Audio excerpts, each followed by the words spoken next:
If I call the police, he'll hurt Mommy. What if you go and he hurts you both?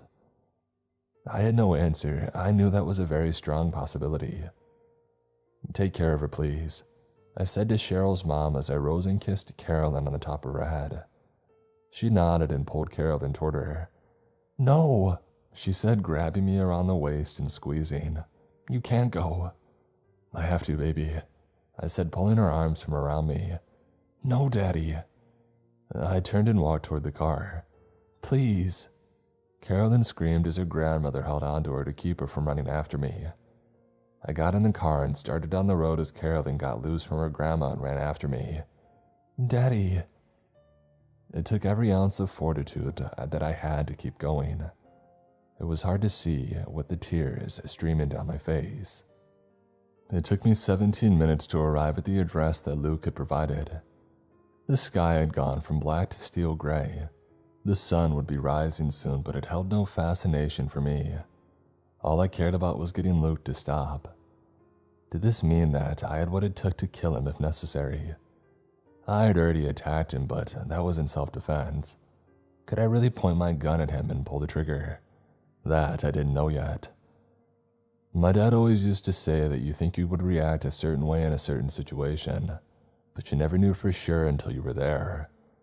As far as I was concerned, I was here. This was the time to find out what I would do. I pulled up to the address as the sky turned blood red. I didn't take that as a good omen. I looked out at the old, dilapidated warehouse that loomed in front of me. It was surrounded by trees, making it look like the forest was reclaiming what had been taken when the building was built. I sat there having a mental tug-of-war. Did I take the gun with me or leave it in the car? Conventional wisdom would say, of course, take the gun with me, but I knew that he would play any card he could against me. He would use my wife as leverage to disarm me, so instead of giving him my trump card, leave it here and hope that I survive long enough to come back and get it.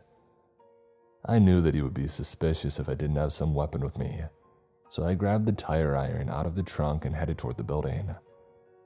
I arrived at the rusty door and felt like I needed a tetanus shot from just looking at it, but I sighed and opened it, holding my weapon in a defensive position. I stepped through and tried to close it as quietly as possible, but that wasn't happening. The hinges made a screeching noise that nearly scared me out of my skin. It sounded like an animal screaming in pain. I expected my host to accost me, knowing that I was here, but I was only met with silence and the fading echo of the screeching door hinges. The warehouse seemed like an empty shell. There was detritus all over, but a surprising lack of machinery, or the usual things you would expect in a warehouse. I started toward the far wall, watching for any movement. Soon my nose caught a whiff of smoke.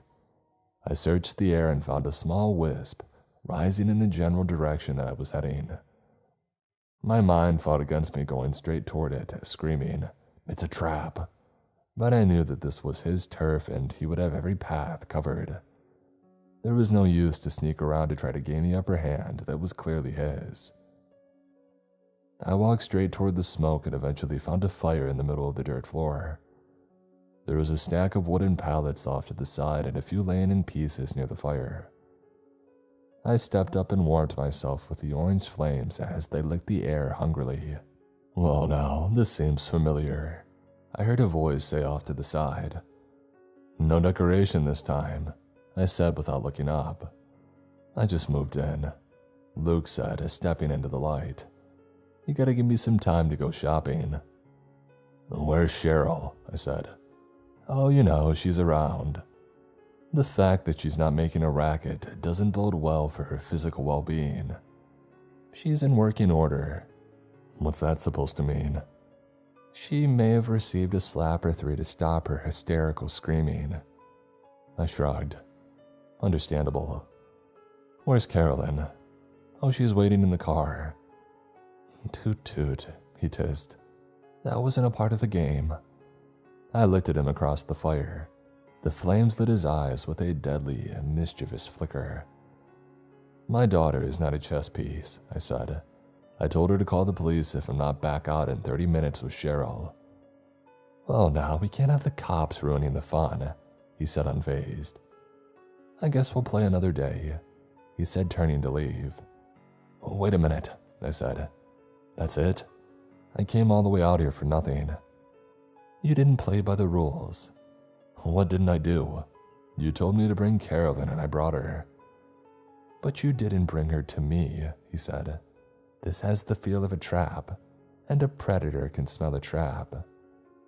You still think you're some kind of animal. Where's your little monster costume? Do you get the burn marks off yet? He stopped, turned and stalked toward me with rage flashing in his eyes like flame. I told you before, it's not a... I swung the tire iron and connected with his temple. He went down hard. As before, I didn't hesitate. I slammed the metal into his skull as many times as I could before he rolled away. I chased after him, wanting with every fiber of my being to pound him until he was nothing but goo. The gunshot echoed through the empty warehouse like a thunderclap. I looked down as blood poured from my shoulder. The pain that followed drove me to my knees. I looked at him and he was holding my wife's handgun. I wonder where that went, I said, pulling my coat off to get a better look at the hole in my shoulder. The side of his face was red, and his right eye had swollen shut. He shakily aimed the gun at me and pulled the trigger. Again, the echo reverberated through the empty building, but this time, there was no pain with the sound. He had missed. I dove to the other side of the fire and laid flat on the ground, trying to make the smallest target possible. The downside was I couldn't see him. I shuffled around the fire a little bit at a time, trying to sneak a peek at where he was. Every inch of crawling I paid for with pain. A bullet ricocheted next to my foot and I scrambled the other way. What's wrong? Are you allergic to lead? If it's moving fast enough. I don't understand why you're so resistant to the obvious. And what's that? That you're just like me. I'll never be like you. Luke chuckled, but it came out harsh and raspy, and he choked in the middle of it. Denial only makes it that much better. I can't do the things you do and I don't want to. Tell that to my face. That's survival. No, I can spot a fellow apex predator. All you need to do is let go of that sliver of morality. I crawled painfully to the other side of the fire, trying to get a glimpse of him. I saw his foot moving behind the fire. He was circling the same way that I was. We were crawling on the ground, following each other in a slow and painful circle. Remind me, don't apex predators usually not get along? I said, trying to distract him. That is true. Look at us trying to kill each other. All I want is to go home and be left alone, I said, wincing in pain. You're the one who wanted this to happen. Needed it to happen. But why? Because it's too easy now, Luke said. You showed me that I need to challenge myself. I don't care about a challenge. You win, no challenge. Just leave me alone. You can't win if the enemy won't fight. Am I the enemy now? He paused. You always were, he said, breathing harshly. From the time you fought back, you became the enemy. From the time you showed me my weakness, you became the enemy. From the time you became me, you became my enemy. He rose from behind the fire and aimed at me, his grotesque face covered in red, his right eye ruined. He held the gun in his trembling hand. When you became me, he said, I knew that I had to kill you. And not just kill you, but destroy your world. He looked toward the door and his twisted face contorted into a smile. It was the most disturbing thing that I had ever seen. Even with his face half destroyed, he was still thinking of ways to hurt me. I knew right then and there that there was only one way he would ever stop. I felt a surge of adrenaline rush through me. I rose and ran over to him. He turned toward me, bringing the gun to bear on me. That split second was the most important of my life. He fired as I swung my tire iron. The gun went off. I felt pain on the side of my head, but I ignored it. My rage had complete control over me. I hit him in the face, and before he could react, I hit him again and again. He fell to his knees, and I hit him in the back of the head. He went to the ground and I hit him over and over. I hit his back repeatedly until I heard a satisfying crack. The feel of the heavy metal rod in my hand smashing his bones made me smile. The pain was long forgotten as the sheer adrenaline and rage swept me away. I pictured every one of his victims and the horrible things that he had done to them. I screamed as each strike became a new level of revenge. I kept at it for what felt like forever. Finally, I ran out of energy. I collapsed to my knees over the pile that had once been a person pretending to be an animal. I dropped the tire iron and stared at my hands, watching in macabre fascination as the red dripped from my fingers. I reached over and pulled the gun from Luke's fingers. I looked around for wherever he had Cheryl. I hadn't heard so much as a whimper from her since I had stepped inside of the warehouse. Knowing that she wasn't one to keep her mouth shut, I knew that she wasn't in good shape if she was even alive. I searched the far section of the warehouse that Luke had come from. In the far corner were some small offices. I searched them one by one, finally, and in the last one I found her. She was strapped in a chair and her head was slumped forward. She wasn't moving. I sighed and put my hand on her head. She flung her head backward. "I'll kill you," she screamed. "Cheryl, it's me," I said, trying to calm her down. "Oh, I know it's you. You're the one who brought him into our lives. You're the one to blame for whatever happens." I stepped back. "How can you think that?" "Because it's true. You met this psychopath and now he's after us. You've endangered us." "No, I came to save." "Look at me. I'm tied to a chair. He was going to kill me and do who knows what else before I died, all because of you." "You think I wanted this? You think I wanted to have to be out on the road all the time for us to even survive?" "I don't know. You're not around long enough to ask. So I work like crazy to provide for my family, and it's not enough for you. Oh, if you would get a better job, you could provide more. That's all you want is more. It's not your fault that you refuse to get a job. It's all on me. Get me out of this chair." I hung my head. "I'm sorry that I brought this on us. I'm sorry that I'm not a better provider. I'm sorry you look at me as a failure." "Where's Carolyn?" I laughed. "This is the first time in years that you've shown any concern for our daughter." "My daughter," she said. "You lost your parental rights when you brought that psychopath into our lives. You drink like a fish, neglect our daughter, and essentially make her an orphan while you're hungover, and you want to take her away. She's my daughter, and I'll take her just to hurt you." "You can't mean that," I said slowly. "Oh, but I do. I want to hurt you the way that he hurt me. I want you to face the uncertainty and fear the way that I did." "Oh, it's all about you, isn't it? And you're so blind to your own shortcomings that you would use our daughter as a weapon against me. Look at you. Your hands are covered in red. You're a psycho just like him." "I'm nothing like him." "Oh, tell it to the judge. I'll make sure you never get to see our daughter again." I pulled out the gun, touched it to her forehead, and pulled the trigger. She rocked violently back in the chair and then was still. A wisp of smoke rose from the hole in her head. As I stared at what was left of her laying on the floor, the thought struck me. This is the first argument that I've ever won with her. The enormity of what I had done hit me like a freight train. I'm a bad man, I thought. I fell to the floor as tears rolled down my blood-stained cheeks. For a long time, I lay there thinking about the last 2 days of my life and the turn that they had taken. After a while, I rose and left the room. I glanced back at my wife that I had once loved long ago before. I went back out into the main warehouse and walked toward the fire. My mind had me half convinced that Luke's body would be gone, but it wasn't. It laid in the same place, with the pool surrounding it. I reached down and shoved the pistol into his hand.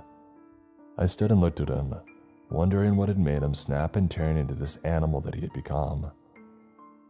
The pain in my shoulder and the side of my head brought me back to reality. I reached up and found a graze on the side of my head. It wasn't deep, but it still hurt. I turned and left the warehouse, wanting nothing more than a shower and my bed. As I stepped outside, I saw a police car sitting beside my car. I walked up and found out it was the cop who had driven me from Maryland. How did you, I said, know where you were? I followed you, it seemed like the right thing to do. Yeah, seemed like, I repeated. And judging by your appearance and the fact that you're still standing, I would say that you got him. I nodded. Do I want to know the details? I shook my head. Looks like you need to get cleaned up. Yeah, I said. You gonna take me to jail and get me a shower? Why would I do that? He said.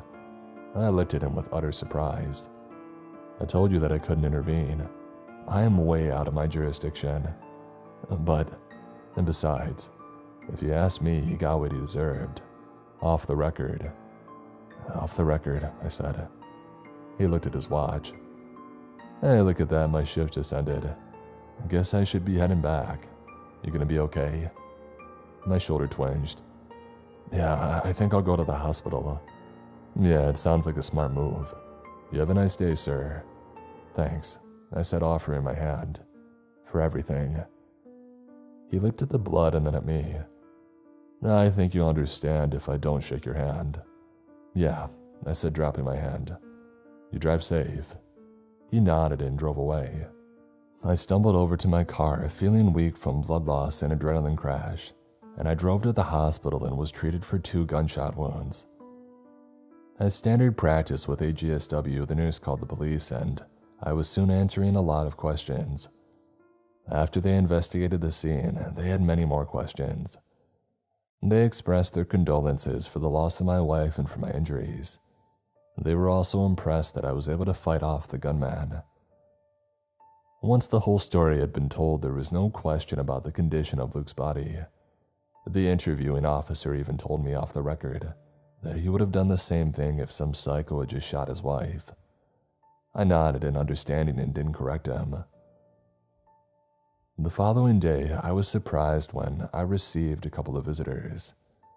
"Daddy," Carolyn said, running up and giving me a big hug. I winced in pain as she squeezed my shoulder but smiled at her as she released me. "Did you win the game?" "I did." "What about Mom?" Cheryl's mom looked at me apologetically. "We haven't had a discussion yet. I thought maybe that was something you would like to handle." I sighed. There was nothing in this world that I wanted to do more at this moment than avoid this conversation. "Mommy lost Pumpkin," I said. Her face fell. "So Mommy won't be coming home," I said. "But you said you were going to get her." "I know, sweetie, but the bad man got her first." Tears streamed down her face as she hugged her grandma. "You promised," she said, looking at me as though she could see the blood that covered me yesterday. "I know, sweetie, but I did all I could," I said. "Maybe it would help to remember all the fun times you and your mom had together," Grandma said. Carolyn thought for a long time. "Like when Mom and Dad and me went to the amusement park last summer." "That's a good one," Grandma said. "Or when Mommy, Daddy, and I went to the ocean." "Yeah, that was a lot of fun." "What about when Mommy and I?" She paused. "Does it have to be with only Mommy and me?" "It can be whatever you want, Pumpkin," I said. "Okay, because I can't think of once with just Mommy and me." I stifled a tear again. "You just think of any ones that you want to," I said. We spent the next hour reliving memories of the fun times the family had had together. Carolyn couldn't think of a single one with just her and her mother. The following few months were tough. Carolyn would often wake up in the middle of the night from a nightmare, and I would have to lay with her until she went back to sleep. Cheryl's mom had been great.